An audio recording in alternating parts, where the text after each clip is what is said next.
But now let's see what happens in Exodus chapter 20 from verses 19.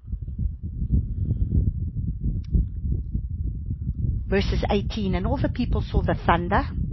Now remember, they've prepared themselves for 3 days. And now they've come and stood before the Father, which they were standing at the foot of the mountain. They didn't come to the plateau. They stood at the foot of the mountain. And all the people saw the thunder, the lightning, the flashes, the voice of the shofar, the mountain smoking. And the people saw it, and they trembled, and they stood at a distance.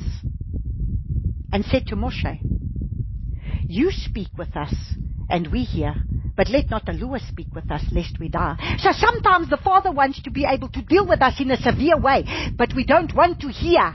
We don't want His way. We don't want His process.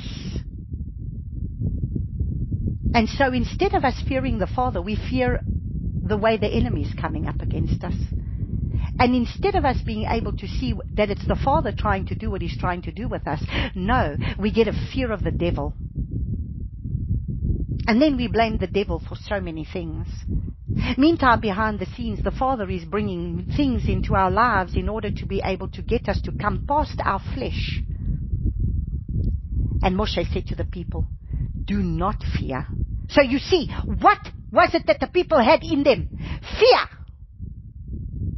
So what is it that the Father's got to deal with us now? You know what? If you can be arrogant and you can stand and say, oh, I've got no fear in me. I have faith. Oh, I'm here to say to you today, are you better than Eliyahu? Are you better than Moses? Because I tell you now, I also had this thing in me to say, oh, I don't have any fear in me. I have faith. Really? Until I was confronted with my fear. I would not have said that I would fear. And so what I'm saying to you is, don't be arrogant. Humble yourself before a mighty Yah and understand who He is and who you are. You are flesh. And Father brings you to a flesh experience of your life for you to be confronted to realize what is really within you. But sometimes we are arrogant and we will say, but you know what, that doesn't reside in me. Oh, I don't really have this in my life, and I don't really have that in my life. Oh, you know what? And so we blame other people because we cannot see our faults.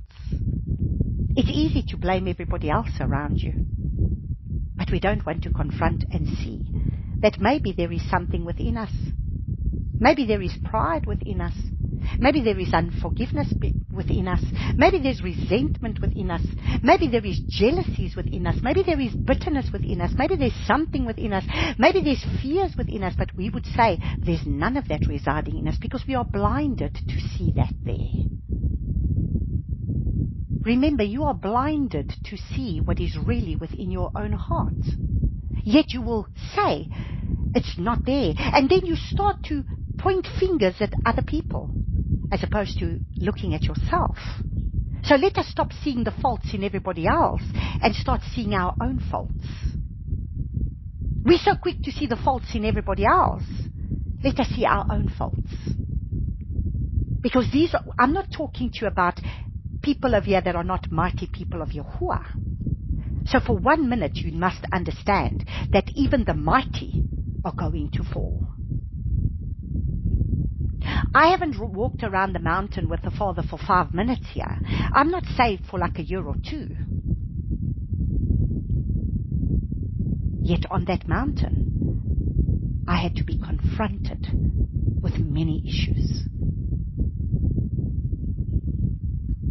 And here they are. And what did Moshe say? Moshe said to the people, do not fear, for Yahuah has come to prove you, in order that His fear be before you, so that you do not sin. So until the fear of Yahuah comes upon us, we will continue to sin in our flesh. We will continue to sin in our mind. We will continue to sin in our emotions. We will continue to sin in our body.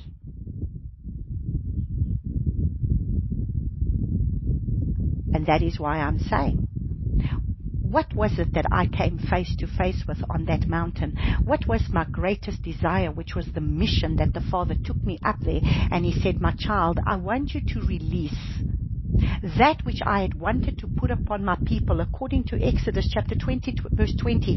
I wanted to put my fear upon them so that they would not sin. And instead, they said, Moses, it's too loud. We will listen to you, Moses, but let us not listen to Abba Yahuah.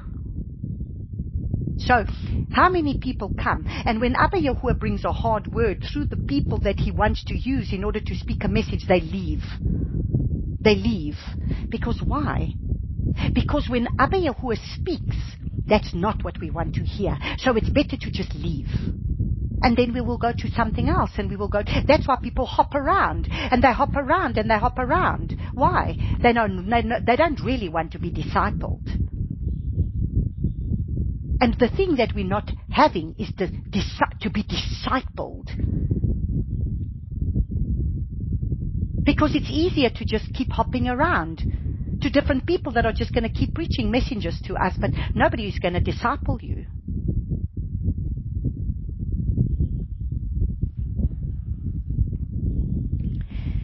Exodus chapter 24. So let's get to Exodus chapter 24. Now I want you to hear here. In Exodus chapter 24, and to Moshe He said, come up to Yahuah, you and Aaron, Nadab and Abihu, and 70 of the elders of Israel, and you shall bow yourselves from a distance. Now understand something. Nadab and Abihu, they were the sons of Aaron. They stood on the top by the plateau. They stood just below the mountain, and they saw and they experienced the presence of the Father. They were in the holy place. Just like Aaron was in the holy place. Yet, Aaron had no problem in coming down that mountain after he's seen this whole episode and builds a golden calf for the people. It is only by the Father's grace that the Father didn't strike Aaron, because He had need of him. Because Moshe had already interceded for him. But Nadab and Abihu, who stood before the presence of the Father, what happens? In Leviticus chapter 10 from verses 1 to 3, they offer strange fire to Yahuah, and they don't acknowledge the holy presence of the Father, His holy fire, and they came in an unclean manner. And they were sizzled as the fire struck them, and they died. Yet, they were those that stood in the presence of the Father. Miriam, who understood what Moses stood for, did she have any problem in speaking up against him? No, she did not. And what was she filled with? Leprosy. You can stand in the presence of the Father. You can have seen everything that the Father has done, but where is the fear of Yahuah? Where is the fear of Yahuah? So what is the Father wanting to bring now? His fear. So that we do not sin. And that is right now what the Father is wanting to bring upon us.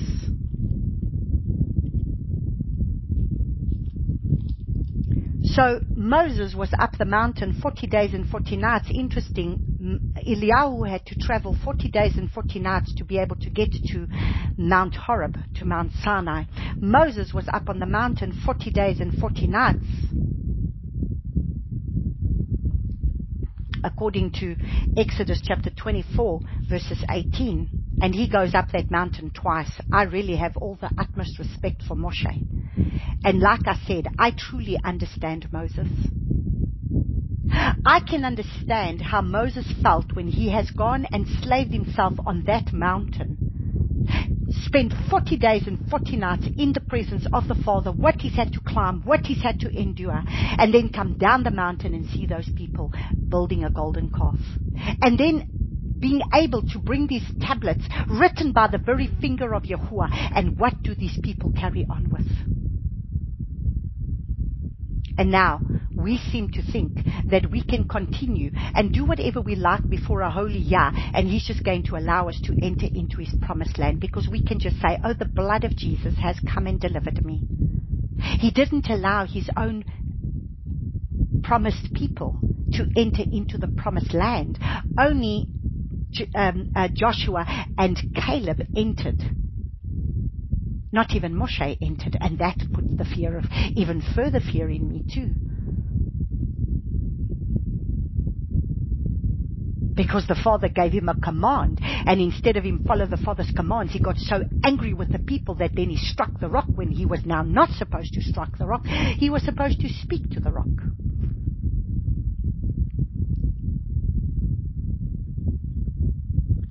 So in Exodus chapter 33 verses 14, let's go to Exodus chapter 33 verses 14, and in Exodus chapter 33 verses 14, so let's read from verses 13. It says, and now please, if I have found favor in your eyes, please show me your way.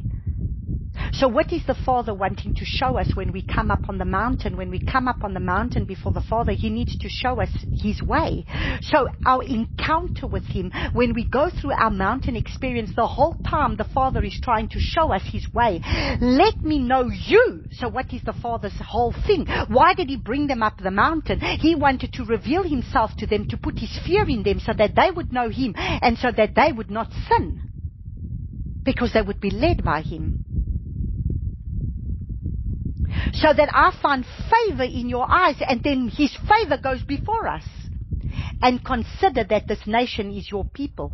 And He said, my presence does go, and I will give you rest.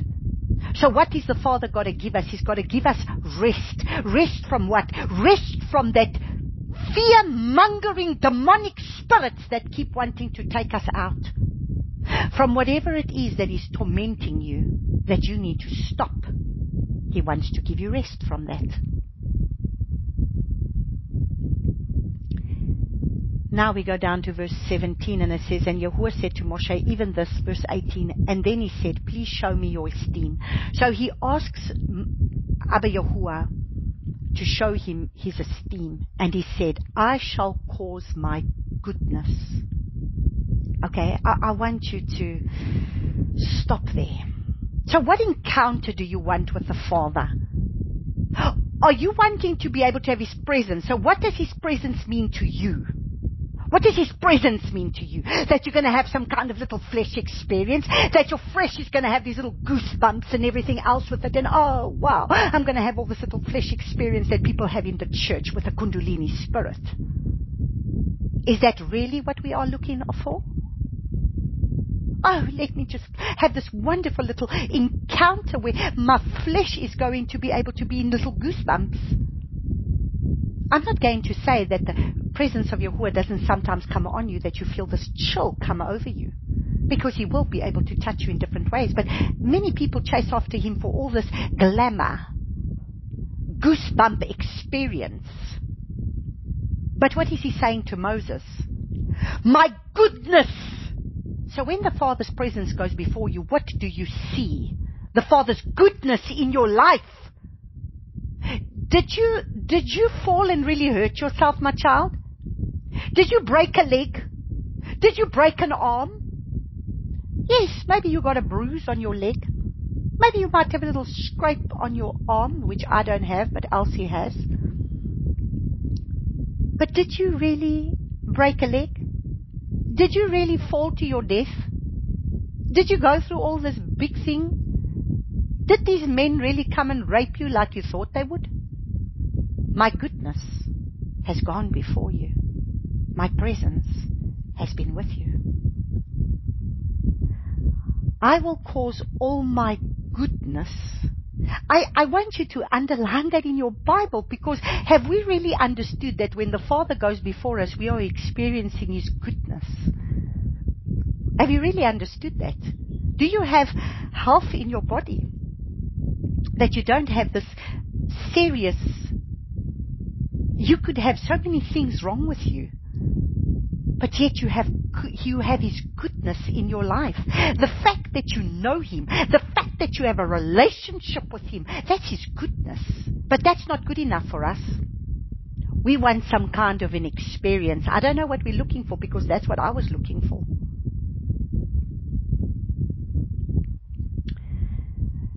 My goodness to pass before you, and I shall proclaim the name of Yahuah before you. So, what is He going to proclaim? When His goodness goes before you, what else goes before you? His name. So how on earth are we going to be able to go about this work of ours and go about this life if we don't even know His name? Because His name is going to go before us, because His name is what is going to have to be exalted at the end of the day, not your name. His goodness and His name. And I shall favor him whom I favor, and I shall have compassion on him whom I have compassion. So who are you to say that the Father shouldn't favor this one or favor that one? Who are you? Who am I to turn around and say, well, Father, why do you do this one like this and I've got to go through that? He has compassion on whom He has compassion, because He knows who will do what. He already knows. And He said, you are unable to see my face, for no man does see me and live. And Yahuah said, see, there is a place with me, and you shall stand on the rock. And it shall be that while my esteem passes by, that I shall put you in the cleft of the rock, and cover you with my hand while I pass by. So the Father will hide us in the cleft of the rock of His presence. Not that we will see His face, but that He hides us in the cleft of that rock for us to be able to experience His presence go by. And then I shall take away my hand, and you shall see my back, but my face you shall not see. So from verses 34, from verse 5 it says, and Yahuah came down in the cloud and stood with him there and proclaimed the name of Yahuah. So once again, what did He proclaim? His name. But now we don't want to even know that the name is important, but yet He proclaimed His name. So why are we not proclaiming His name? And why are people saying, but the name is not important? It seems to be what I do. If you're just going to come into my presence for 5 minutes, and I know that that might be the only last time that I'm going to see you, believe me, you're not going to leave my presence until I have gone and told you His name. And Yahuah passed before him, proclaiming, Yahuah, Yahuah, an owl that is compassionate. So what is He? He's compassionate. And He shows favor. He's patient with us. He's great in loving commitment and in truth. He watches over loving commitment for thousands, forgiving crookedness and transgressions and sin. But by no means, He will not leave unpunished, visiting the crookedness of the fathers upon the children and the children's children to the 3rd and the 4th generation. And then He tells us in verse, and then He says in verse 10, and He said, see, I'm making a covenant before all your people. I am going to do wonders such as have not been done in all the earth, nor in any nation, and all the people among whom you are shall see the work of Yahuah, for what I am doing with you is awesome. God, what I command you today, see, I'm driving out from before you the Amorites, the Canaanites, the Hittites, the Perizzites, the Hivites, and the Jebusites. So He will drive from us those ites in our lives that keep us bound and captive. And then He gives us in verse 12, guard yourself lest you make a covenant with the inhabitants of the land where you are going, lest it be a snare in your midst. We better not covenant with what Babylon has to give us. We have a covenant with Abba Yahuah, and we are to fear Him and Him alone, and we are to bow to Him and Him alone, and this be the word that you are to hear in the days ahead. Because He says in verse 13, but break down their slaughter places and smash their pillars and cut down their asherim. So I will take you to those high places, and you will break down all the altars that they have established for their gods and their things. Verse 14, for you do not bow yourself to another mighty one, for Yahuah, whose name is jealous, is a jealous owl. So He's a jealous owl, jealous over us.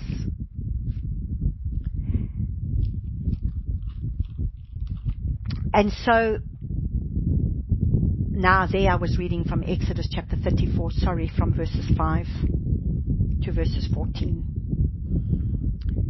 So now if we go to Luke chapter 4, who else could it be that stood on this mountain? Who else? Because when my tour guide said this to me, I turned around and thought, what? You can't be serious. Can't be.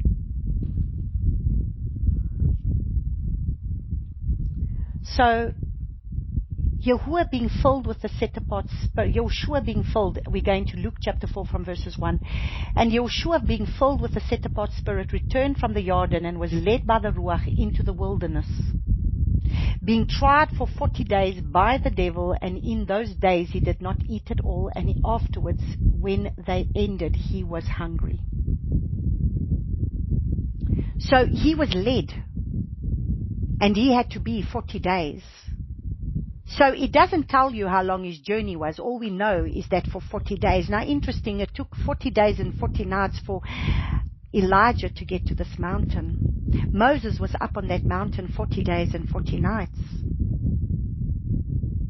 This is where Moses met with Abba Yahuah in the burning bush. This is where Eliyahu met with Abba Yahuah on the mountain. And what wilderness did Yahushua go to? For I am convinced that the wilderness that Yahushua went to was to Mount Sinai, where he too had to confront the devil and where he had to overcome. And that while he was on that mountain, the devil would have transported him and said, okay, let us go here. Let me show you. Come down. Throw yourself down from this mountain. The angels are going to catch you. But if you bow down to me, I will give you all the kingdoms of this world. So the three tests in the wilderness. The test of provision. Yahushua, if you just turn these rocks into bread,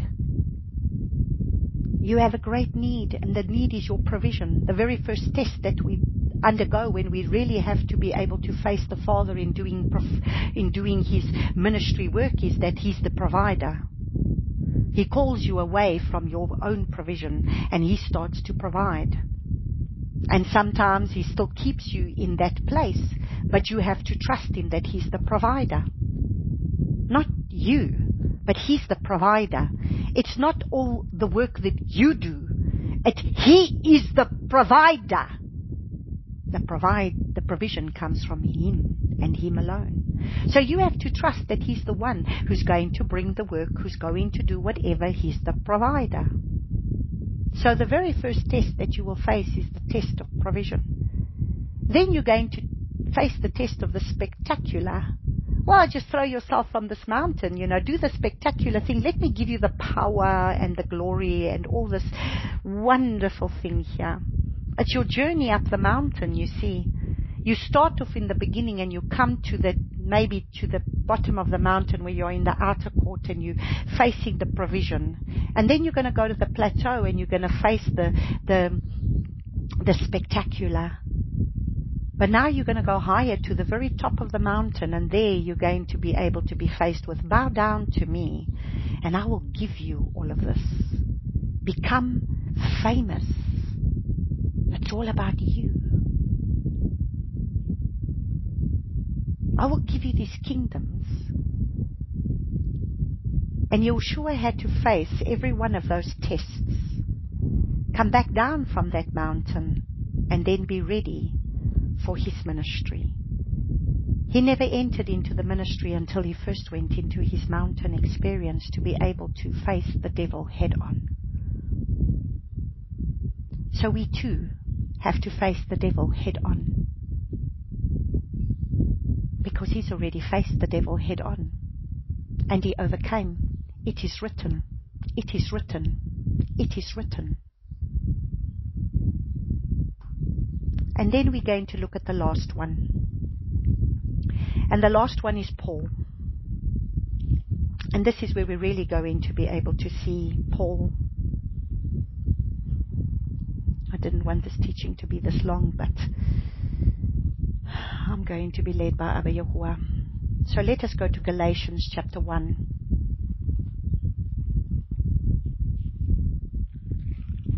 In Galatians chapter 1, and we're going to read from verses 1, Shaul an emissary, not of men, not from men. No man called him, you see. You didn't come and raise yourself up out of a Bible school. You didn't come out of a Bible school, put a robe on you and say, oh, you are now a prophet, or you are now an apostle, or you are now an evangelist, or you are now a teacher, or you are now a pastor. Where on earth do we get this from? So I will go to the Bible school for me to be able to get my certificate from my Bible school to now qualify me to be an apostle, or to be a prophet, or to be a teacher, or to be an apostle, or whatever. Paul was not called by any man. Paul did not get equipped by any man. Paul was equipped by the Father. Oh, he'd already had his teaching under the best of the Pharisees. So what pharisaical system are you under? Because it's a pharisaical system. Because he counted it all as rubbish.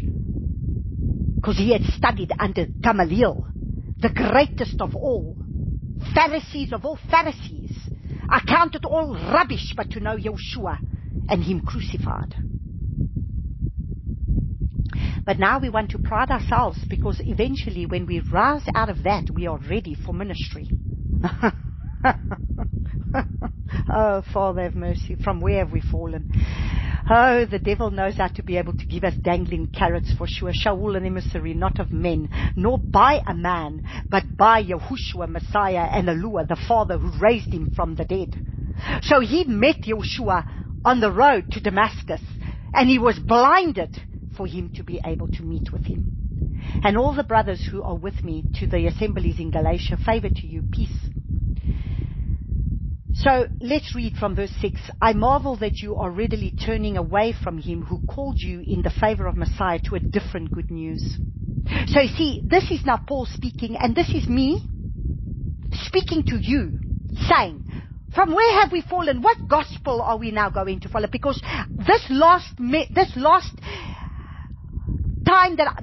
few minutes, or last 20 minutes or whatever that I'm going to have to preach, please will you open your ears and hear, because you are going to hear things that maybe you have not heard. I marvel that you are readily turning away from him who called you into the favor of Messiah to a different good news, which is not another, only there are some who are troubling you and wishing to pervert the good news of Messiah. So you see, what are we following now? Rabbis' teachings? Oh, let's know more about all this stuff. The Mishnah and the Zohar. And let us go and study under people that studied with rabbis. Really? Who is the greatest teacher of all? None other than your Messiah. And that is why we've got to stick to the good news that Messiah will be able to give you by his Spirit when you study his Bible. By the leading of the Spirit. Which is not another, only there are some who are troubling you. Okay, so now let's continue to, however, even if we as a messenger, so even if we or a messenger of heaven bring a good news to you, besides that which is announced to you, let him be accursed. As we have said before, and now I say again, if anyone brings a good news to you besides what you have received, let him be accursed, for I do now persuade men, or Yahuah. For do I seek to please men? For if I still pleased men, I should not be a servant of Messiah. So there you go. You see, if you're still trying to please man, so why did Elijah have to go and confront the mountain? Because he was not going to have to please man. Why did Moses have to confront the mountain? Because he was not going to have to fear man.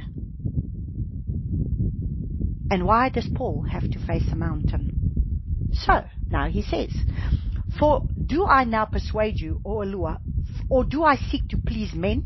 If I still please men, I should not be a servant of Messiah. So if you're still trying to please man, you are not going to be a servant of Messiah. So if you need the approval of man, and you need all of this that man has to give you, you are not going to be approved by him.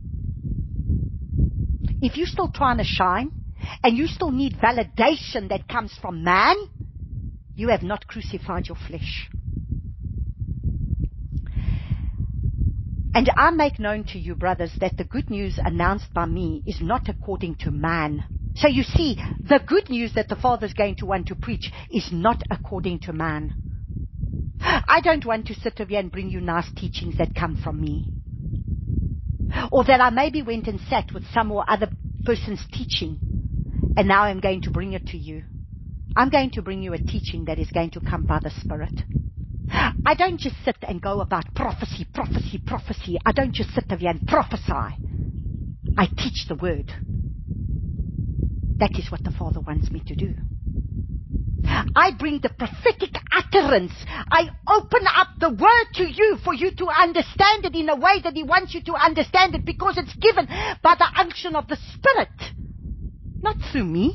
Who the heck am I? I know nothing. But it's only by the unction of the Spirit. For I do not receive it from man, nor was I taught it, but through a revelation of Messiah Yahuah. So he had to have had an encounter with the Messiah to be able to bring a message that comes only from the Messiah's heart. For you have heard of my former behavior in Judaism. So you have heard of where I was in Judaism. How intensely I persecuted the assembly of Yahuah and ravaged it. I progressed into Judaism beyond many of my age, in my race, being more exceedingly ardent for the traditions of my fathers. But when it pleased Yahuah, who separated me from my mother's womb and called me by his favor. So Paul was already called by the Father from his mother's womb. But then he went on his own little trip, and he decided to go and study as a Pharisee under the leadership of Gamaliel, to reveal the Son in me, that I might bring him the good news to the nations, did not immediately consult with flesh and blood. So you see, he did not, so listen to what he says, to reveal his Son in me, that I might bring him the good news to the nations. I did not immediately consult with flesh and blood. I did not immediately go and seek these teachings from flesh and blood. Neither did I go up to Jerusalem, to those who were emissaries before me. So I didn't go and learn from those apostles there either. Because why? Paul is called to be able to bring the gospel of the Father. So when you have a call on your life and the Father has called you to do a specific work for you, he better be the one equipping you. Or else you're just getting nice studying. Neither did I go to Jerusalem, but those who were emissaries before me.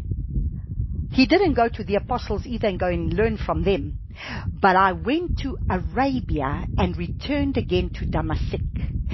Then after 3 years, I went up to Jerusalem to learn from Kepha and remained with him for 15 days. So first, he went, set apart to the Father, to that mountain in Arabia, to be able to come face to face with the Father on that mountain, to face his fears. Because straight after he got saved, on the road to Damascus, he started to speak to some people. And what happened? Oh, the next minute, they started to persecute him. So you see, when you have not been tried yet in the persecution of man, and when man starts to persecute you, and then you're going to turn into bitterness and hatred and anger, whatever it is in your heart, because you will start to be persecuted for the thing that you stand for. And then what do you go into? You start to go into unforgiveness, bitterness. So Paul needed to run away, because straight after this, he had to run to now go and get his validation from the Father himself and not from any man. Because how was he going to suffer? How was he going to stand to the amount of suffering that he was going to go through if his validation was going to come from men? Remember, this was a man that they all knew had persecuted them. There they saw him stone Stephen. He had Stephen stoned to death, one of the 12 apostles. And now this is the same man that's now going to come and preach the gospel to them. You've got to be joking. He better be facing his fear. And he better go face it on that mountain. Because he cannot have a validation from man. He's going to have a validation that comes from the Father. Now we're going to be able to get to the crux of the ending of this message. Galatians chapter 4.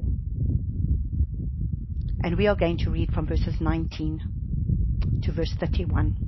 My little children, for whom I am again in birth pains,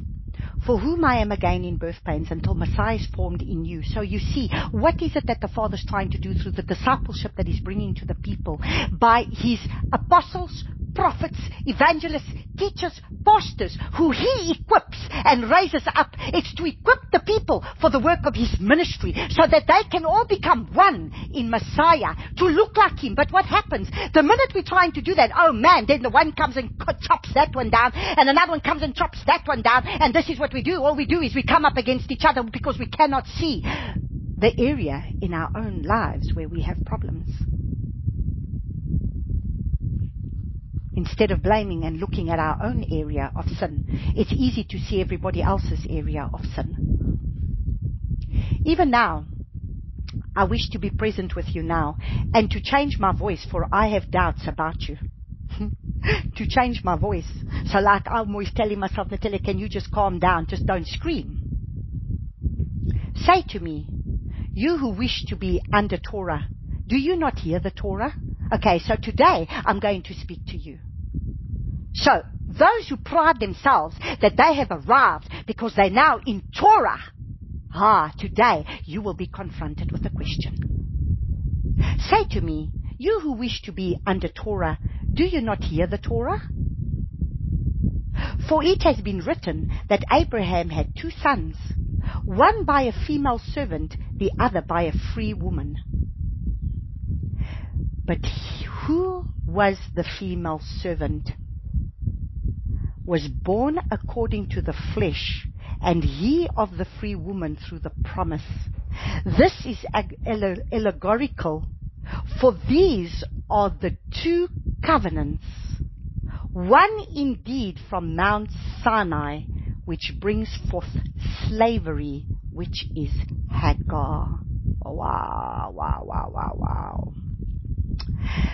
For this Hagar is Mount Sinai in Arabia, who corresponds to Jerusalem, which now is and is in slavery with her children. So guess what? Even Jerusalem is in slavery right now to the children. But the Jerusalem above is free, which is the mother of us all. Okay, I'm going to stop there before I continue reading. Okay, let's just read verse 27. For it has been written, rejoice, O barren, you who do not bear, break forth and shout, you who do not have birth pains, for the deserted one has many more children than she who has a husband. And we, brothers, as Yitzhak was, are children of promise. But as he who was born according to the flesh then persecuted him born according to the Spirit. So guess what's going to happen in these last days? Those who are born of the flesh are going to persecute those who are born of the Spirit. Why? Because I'm going to explain to you. Okay, there are 2 mountains. Mount Sinai represents your flesh. Mount Sinai represents where you need to come face to face with the Father to be able to have the tablets of stone written upon the tablets of your heart by His Spirit. But you are going to have to face your flesh because it's of the flesh.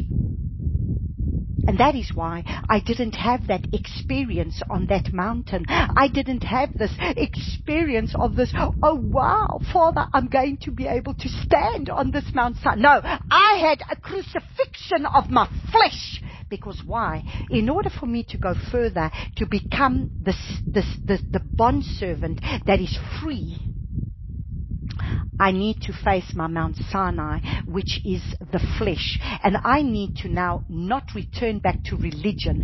I need to understand that Yahuah is the one that I need to follow. He's the one who is the renewed covenant. And He's the one that I don't keep these feasts. I don't keep these commands out of my flesh man.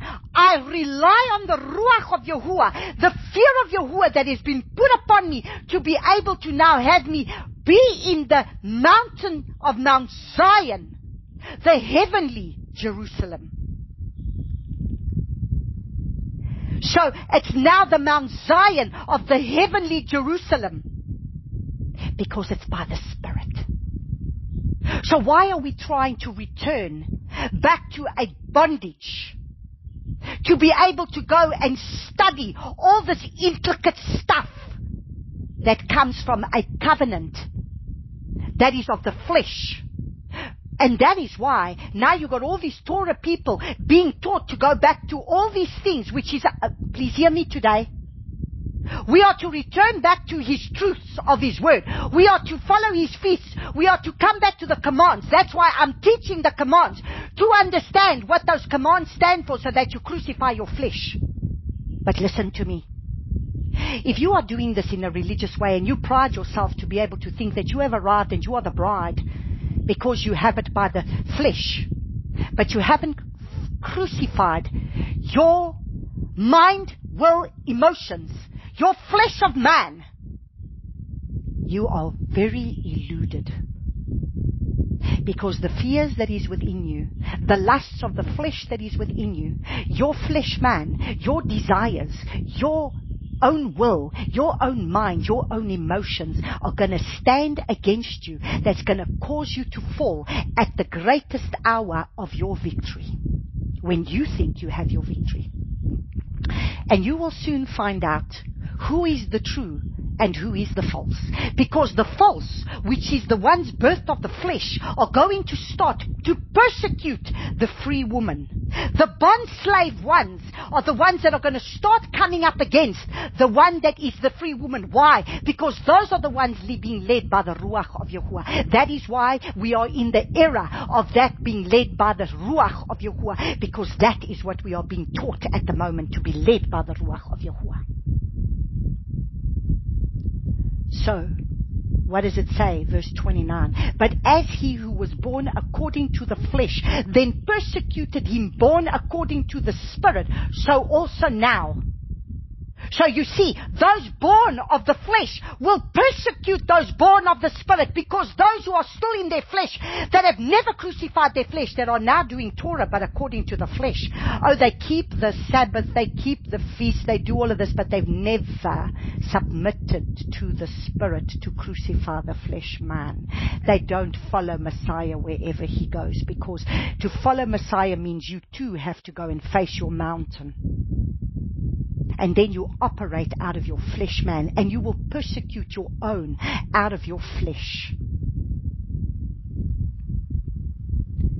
But what does the scripture say? Cast out the female servant and her son, for the son of the female servant shall by no means be heir with the son of the free woman. Therefore, brothers, we are not children of the female servant, but of the free woman. So guess what? We all have to confront our bondage on Mount Sinai. We all have to come to Mount Sinai to be able to face our mountain, where the fire needs to come to purge us from the things that are there, so that we can become the free man, the free woman, to serve the Father and follow Messiah wherever he goes. And that we can then have the fear of Yahuah put upon us, and then we can dwell in the heavenly Jerusalem. Not a physical Jerusalem, because they too are in bondage, is what he says over here. So that was the reality that I came to. And so 2 Corinthians chapter 7 verses 1. 2 Corinthians chapter 7 verses 1 says, having then these promises, beloved, let us cleanse ourselves from all defilement of the flesh and spirit, perfecting set apartness in the fear of Yahuah. So that is what the Father wanted me to go and get on that mountain. We need to get the fear of Yahuah on that mountain of the flesh, because the flesh stands at enmity against the Father as a mountain of Mount Sinai, because it's a mountain that is representing the bond slave woman. Because we are slaves to our fears. We are slaves to our flesh man. And we've got to confront the area of our flesh. So let us cleanse ourselves from all defilement of the flesh and spirit, perfecting set apartness in the fear of Yahuah. So how are we going to perfect set apartness? Only in the fear of Yahuah. You are not perfecting set apartness because you are now all of a sudden keeping your feasts and keeping your commands. You have to be led by the Ruach of Yahuah into set apartness by fearing Him, submitting to Him, by allowing His process in your life, by a suffering servant. You will suffer until you come forth like gold. You will be purged on the mountain of Mount Sinai until you come out like gold. And so what does He say to us in Romans 12? In Romans 12 from verses 1, He says, I call upon you therefore, brothers, through the compassion of Yahuah, to present your bodies a living offering, set apart, well-pleasing to Yahuah, your reasonable worship. Present your bodies to Him and allow Him to have His way in you, even if it means you're going to go through the most difficult thing of your life, because He's trying to cleanse you and purge your flesh out of you. And do not be conformed to this world, but be transformed by the renewing of your mind, so that you prove what is that good and well-pleasing and perfect desire of Yahuah. Now, we close off with Psalm 11. This is the psalm that the Father gave me. In Yahuah I have taken refuge. Why do you say to me, flee to the mountain like a bird? For look, the wrong bend a bow. They set their arrows on the string, to shoot in the darkness at the upright in heart. When the foundations are destroyed, what shall the righteous do? Yahuah is in His set-apart hekel. The throne of Yahuah is in the heavens. His eyes see the islets, examine the sons of men. Yahuah tries the righteous. So you see, what was Eliyahu? What was Shaul? They were righteous. What was Moshe? He was righteous. He tries the righteous. But his being shall hate the wrong. And the one who loves violence, upon the wrong he rains snares, fire and sulfur, and a scourging wind, and the portion of their cup. For Yahuah is righteous, and He has loved righteousness. The upright shall see His face. Who shall see His face? The upright shall see His face. And so we close off with Psalm 125. Those who trust in Yahuah are like Mount Zion. That is the promise. That's the mountain. That is the heavenly mountain. Mount Zion, the heavenly mountain. Those who trust in Yahuah are like Mount Zion. It is not shaken. It remains forever. As the mountain surrounds Jerusalem, so Yahuah surrounds His people, now and forever. For the scepter of the wrongness shall not rest on the land allotted to the righteous, lest the righteous stretch forth their hands to unrighteousness.